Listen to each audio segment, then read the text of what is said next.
جی ہاں، اللہ ہمیں والدین کا فرما بردار بنائے۔ تیسرے نمبر پر جو میرے نبی نے کہا وہ میرا موضوع ہے، وہ دیوس، اور دیوس بھی اس پر بھی جنت حرام ہے۔ کون ہے دیوس؟ میں کبھی کبھی مذاق میں بولتا ہوں، آج تک کسی نے نام نہیں رکھا، اچھا ہے نیو ہے کر کے رکھ لیں گے بعد میں۔ ہمارے لوگ رہتے ہیں نا، نئے نئے نام کی ضرورت پڑتی ہے ان کو۔ وہ دیوس، یہ اس پر بھی اللہ کے نبی نے کہا جنت اس پر حرام ہے۔ کون ہے دیوس؟ ابن عمر رضی اللہ عنہما دیوس کی تعریف کرتے ہیں۔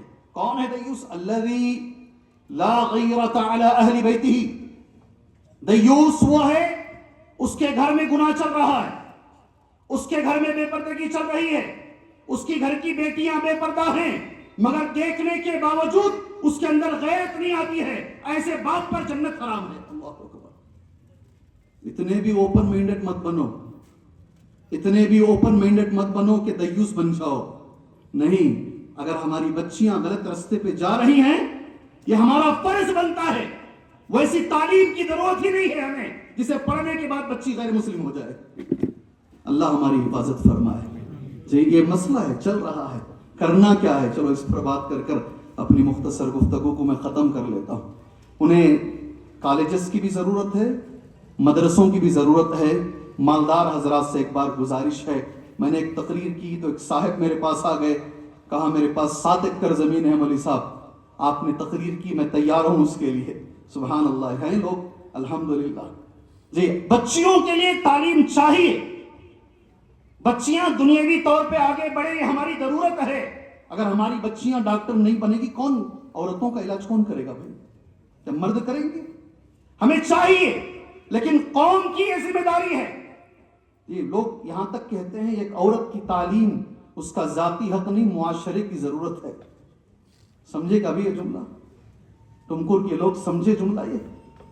ایک عورت کی تعلیم اس کا ذاتی حق نہیں بلکہ معاشرے کی ضرورت ہے۔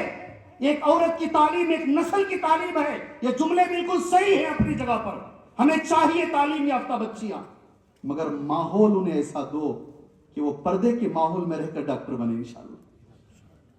انہیں ماحول ایسا دو اپنے دین پر رہتے ہوئے وہ جو تعلیم بہتر ہے ان کے لیے وہ تعلیم حاصل کریں۔ یہ معاشرے کی ضرورت اور یہ قوم کی ضرورت ہے۔ آج جس چیز کے لیے ہم جمع ہوئے ہیں وہ اللہ کا گھر ہے، اللہ کا گھر ہے، اسی نسبت سے ہم جمع ہوئے ہیں۔ اور اللہ کے گھروں کے تعلق سے آتا ہے، روئے زمین پر، اس زمین کے اوپر مسجدیں اللہ کا گھر ہیں۔ اب چل کے ایسا آتے راستے، یہ کس کا گھر؟ یہ فاروق صاحب کا گھر۔ یہ کس کا گھر ہے؟ یہ عبداللہ صاحب کا گھر ہے۔ یہ کس کا گھر ہے؟ یہ عبدالسمی صاحب کا گھر ہے۔ یہ کس کا گھر ہے؟ یہ اللہ کا گھر ہے روئے زمین پر۔ اسی لیے مسجدوں کی نسبت اللہ کی طرف کی جاتی ہے۔ اور میں یہ بول کر آگے بات لے کر جاتا ہوں، روئے زمین پر اللہ کو سب سے زیادہ پسندیدہ مسجدیں ہیں۔ احب البلاد الی اللہ مساجدھا۔ انبیاء نے جو چھوڑا ہے اپنے بعد وہ مسجدیں ہیں۔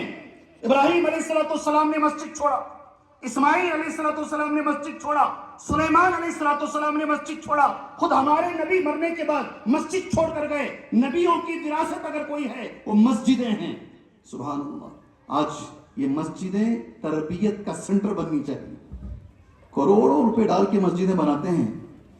ایک بچہ آ کے بولتا ہے شیخ بولو بیت المال نہیں ہے، بیت المال کھولیں، اس مسجد کو سنٹر بناؤ۔ صرف بولنے سے نہیں ہوتا ہے، کتنی مسجدیں ہیں کروڑوں روپے میں بنی ہیں، عورت کا داخلہ منع ہے۔ کہاں سے تربیت ہوتی ہے؟ کہاں سے تربیت ہوتی ہے؟ شہر بنگلور کے ایک کیس آفیسر، بہت بڑے آدمی، وہ بلائے، ہم سب کو بلائے، ہر مسلک کے لوگ آ جاؤ بھائی، مجھے ابھی بلائے، جی ہاں سارے مسلک کے لوگوں کو جمع کر لیے ایک جگہ پر، کہا سموسے دیے، چائے دیے، جتنا کھانا کھاؤ اور جتنا لڑنا لڑو آپس میں، لڑنے کے بعد ایک جگہ پر آ جاؤ، وہاں سے کام شروع کریں گے، ہمارے ساتھ ہو۔ اور انہوں نے ہی ایک سوال کیا، وہ اہل حدیث نہیں ہے، وہ انہوں نے ایک سوال کیا، 30 سال سے میرے ذہن میں ایک بات چل رہی ہے، مسجد میں عورت کیوں نہیں آنا؟ ہم بند کمرے میں بیٹھے ہیں، آپ بتائیے، کوئی سننے والا نہیں ہے۔ اللہ جزائے خیر دے، اس مجلس میں اللہ کو گواہ بنا کر کہہ رہا ہوں، ہر مسلک کے عالم نے کہا ہماری بھی خواہش ہے کہ مسجد عورت مسجد میں آئے مگر ذمہ داران نہیں مانتے. جی یہ اندر کی بات ہے. مسجد میں لاؤ گے تو تعلیم ہوگی نا, تربیت. ایک آدمی نے اٹھ کر کہا خلاف میں, ہم جماعت میں لے کر جاتے ہیں, قل هو اللہ احد سکھاتے ہیں, قل اعوذ برب الفلق. دوسرے انہی کے عالم نے کہا اس میں تربیت کہاں ہو رہی ہے؟ تربیت کے لیے عورت کا مسجد میں آنا ضروری ہے. تعلیم کا مرکز مسجد کو بناؤ, تربیت کا مرکز مسجد کو بناؤ. میرے اللہ سے دعا ہے, وقت ہمارے پاس تھوڑا سا کم ہے, اللہ تبارک و تعالیٰ ان مسجدوں کو ہمارے لیے مرکزی حیثیت اللہ ہمیں بنانے کی توفیق عطا فرمائے. ایک مسلمان جب تنگ آ جاتا ہے, تھک جاتا ہے, اسے مسجد آنے کی اللہ توفیق عطا فرمائے. میاں بیوی کا جھگڑا ہو جاتا ہے, وہ سالو کرنے کے لیے اسے مسجد آنے کی اللہ توفیق عطا فرمائے.